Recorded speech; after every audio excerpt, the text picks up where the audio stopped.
咱继续来看这美国总统大选的新闻，讲到这民主党的总统候选人贺锦丽，这届是无缘正做头一位查某总统啊。伊初六又敲电话互川甲伊讲恭喜，也答应讲会和平交接，落尾随发表全国演说，希望这支持者呢，把这重点放伫咧未来。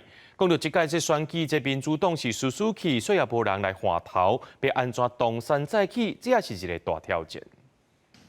Earlier today, I spoke with President-elect Trump and congratulated him on his victory.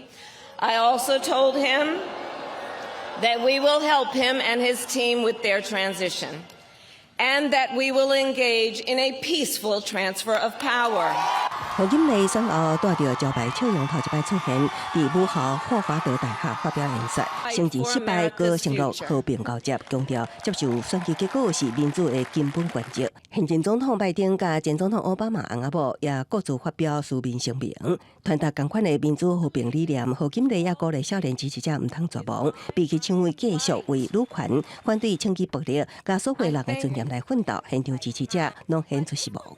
The millions of people who will suffer directly and indirectly because of his policy decisions or lack of policy decisions. This morning I was just thinking about the soldiers in Ukraine. We don't have a worthy president coming up.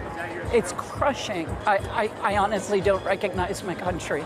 民主党这场选战，总统甲国会上司分析甲真会，有连环策略失误，爱检讨。贺锦丽作为副总统，真歹享着拜登政府无受欢迎的保护法，临时换将犯着兵家的禁忌。另外，经济甲移民政策扣分甲基层脱节，也有非战之罪的性别种族等因素。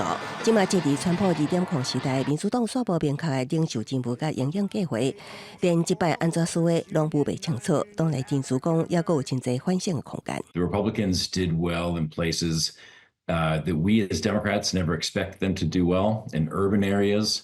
With Black and Latino voters, with women voters. We spent a lot of time talking about democracy, but I think we were only talking to ourselves. Democracy is not a kitchen table issue for most Americans. So the Democratic Party will have to do some soul searching and figure out how we bounce back from this. 公司新闻协会中编译。